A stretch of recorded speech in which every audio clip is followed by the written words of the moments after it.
Welcome back as Montana this morning continues. High-speed chase, drugs, and shots fired. A Livingston man now learns his fate. And cold, afraid, and stuck up in the mountains, we have an incredible story of survival. Good morning, Southwest Montana. Just ahead of 6:30 on this Friday. Chet Lehman, Caitlin Corbett, Matt Elwell with you here. Is it Friday already? Holy cow, we're working. Yes, we're it on is. Winter Eve. I guess it's Solstice Eve, if you want to call it that. And it's lovely out there right now. It really is. Temperature's very mild. In fact, we are 25 degrees warmer in West Yellowstone right now than we were this time yesterday. And I think that's welcome doesn't mean for it's them. like 50. No, it's still 25, chilly. yeah. You just don't have to have every layer that you own on. 25 degrees our temperature right now in West, 38 in Belgrade, 27 in Butte. We do have some showers out to our west, but really not a big impact here into southwest Montana outside a little bit of cloud cover. Daytime highs eventually topping out into the 40s today.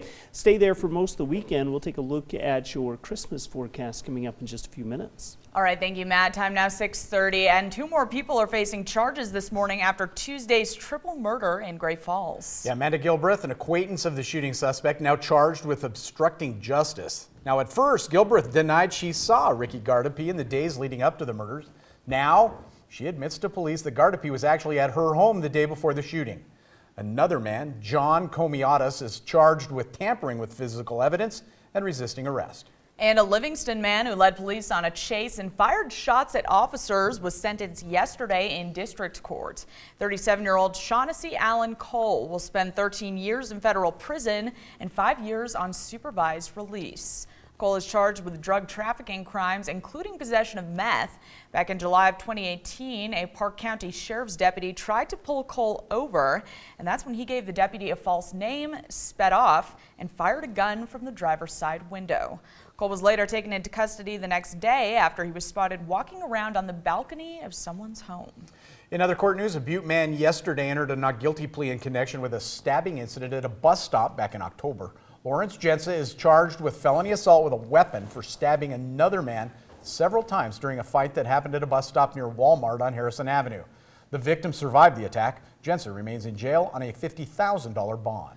A Gallatin County man has now been sentenced on charges of distributing child pornography. 30-year-old Aaron Matthew Manning will be spending 19 years and 7 months in prison, followed by 15 years of probation. Manning pleaded guilty to those charges in September, and you'll remember his case goes all the way back to 2016. That's when Bozeman Police and the Gallatin County Sheriff's Office were investigating Manning for sexually assaulting a 12-year-old child he had met online. Police found out he'd been trading child porn on his smartphone. 6:32 now. How about a story with a happy ending? A woman from Helena sharing her story after 2 other friends were stuck in the mountains for more than a day. So crazy. MTN's Jonathan Ambarian has her story. Sandy Heyer says she feels lucky and grateful after she was rescued after spending more than a day out in the cold west of Helena. Well, I already got the best Christmas present in the world. Heyer is now recovering at St. Peter's Health. She was airlifted there Tuesday when first responders reached her. Heyer says she went for a drive outside Avon Sunday afternoon with her fiancé Eldon Hochstetler and a friend Jeff Purdy. We decided on Sunday, it was such a beautiful day, that we were going to go for a ride and possibly get a little Christmas tree. But in the Nevada Creek area, Heyer says their truck began to slide and eventually crashed into a tree near an embankment. If that tree wasn't there, we probably wouldn't have been found until next spring. They weren't able to move their vehicle. They didn't have food or water. After the battery died, they were without heat. All 3 of us sat there and just prayed, but we got through the night okay. On Tuesday, they decided to walk out and try to reach help. Hochstetler says he was eventually able to get cell service and call for help. Shortly after, he found a local rancher who was also able to assist. The Avon Elliston Quick Response Team, Montana Highway Patrol, Powell County Sheriff's Office, Powell County EMS, and Life Flight all responded. Leaders praised the team effort it took to get them out. Heyer says she had hypothermia, a fractured ankle, and some frostbite on her fingers. Hochstetler and Purdy say they had frostbite on their feet, but all 3 say they're improving. Heyer says they're grateful for the help they got. Right here at Christmas time, it shows the Christmas spirit and how kind people are to get together and help 3 strangers. In Helena, Jonathan Ambarian, MTN News. Ann Heyer said she hopes that someone will be able to help them recover their truck because many of their possessions were inside. This is a story you don't hear every day. One of Missoula's oldest churches preparing for its final Christmas Eve service as the congregation is selling the building that's been a part of downtown Missoula since the early 1900s. And while that means change is on the way, the vintage brick building in downtown Missoula will continue to make history. MTN's Jill Valley reports. It's a stately old brick church on the corner of Woody and Pine that served countless generations of worshipers. But come December 30th, it will have new owners after the congregation made a tough decision. 2.5 years ago, we decided that the upkeep of this building and the age factor of it was way too much for a congregation of about 100 people to keep up with long term. It sold at just over $1 million. The good news, the building itself will remain intact. As one of the downtown's oldest buildings, its history is important. It was founded as Emmanuel Baptist Church in 1890. This portion of the building opened in 1910, the church changing its name to First Baptist Church.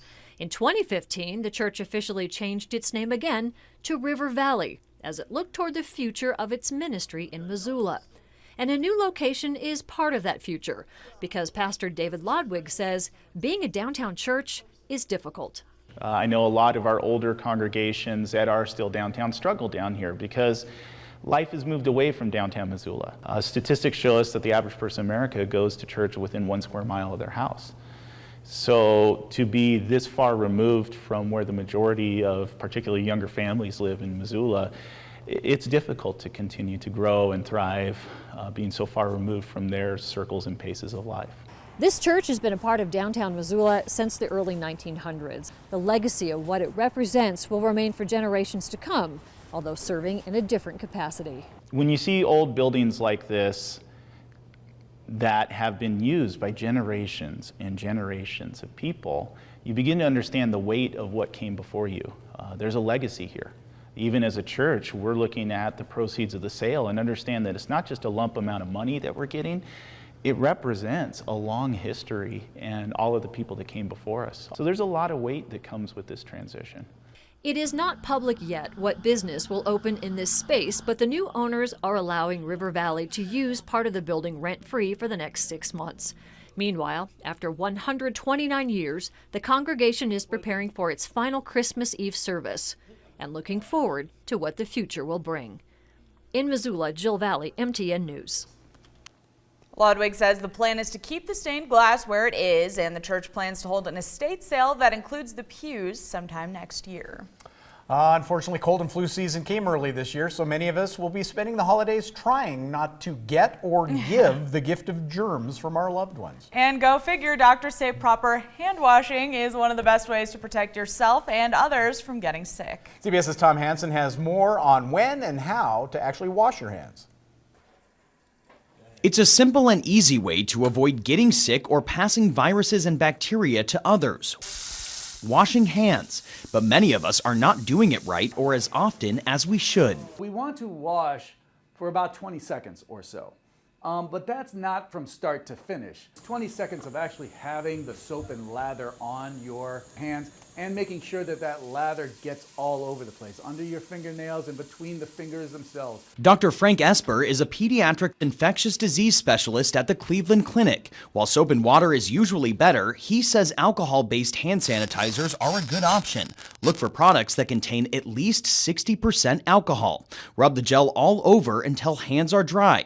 That should also take about 20 seconds. A lot of kids, especially the smaller children, they're really not able to use soap and water as well as older children and adults. And so for the smallest children, those who are in preschool or those who are just learning themselves, actually using an alcohol-based rub has been shown to be better than soap and water. Washing your hands before, during, and after preparing food is critical, and you should always wash your hands before you eat. Other musts after using the bathroom, before and after caring for someone who is sick, and after blowing your nose, coughing, or sneezing. If you're sick yourself, all right, that means not only is your nose running, but that means those germs are also on your fingers and on your hands, and so you should be washing your hands even more so. So you and your loved ones spread holiday cheer this season, not germs. Tom Hansen, CBS News, New York. And an interesting note here, research actually shows the temperature of the water that you wash your hands with doesn't really matter. And it's also important to moisturize your hands if you are doing a lot of hand washing to prevent chapped, dry skin, especially in the winter months. That's why we keep lotion under the desk. So we keep our... We do. Yeah, we do. Keep our hands moisturized. There you go. I never Always use important. lotion. I do wash my hands, but I never use lotion. Oh, that's good to know. Yeah, there you go. Sharing tidbits of what we do here at Montana this morning. 6:39, we're going to share a tidbit of what's coming up after the break. When we come back, controversial facial recognition as it's actually working like it's supposed to. But first, here's what's also coming up at 7 o'clock on CBS This Morning. Good morning. Ahead on CBS This Morning, we'll break down who stood out at last night's Democratic debate. Plus, a Utah fifth grader tells Tony how his classmates came to his side when their teacher berated the 11-year-old for being adopted by two men. And in our American Wonders series, meet the family lighting up the holidays with a Guinness World Record display. We'll see you all at 7.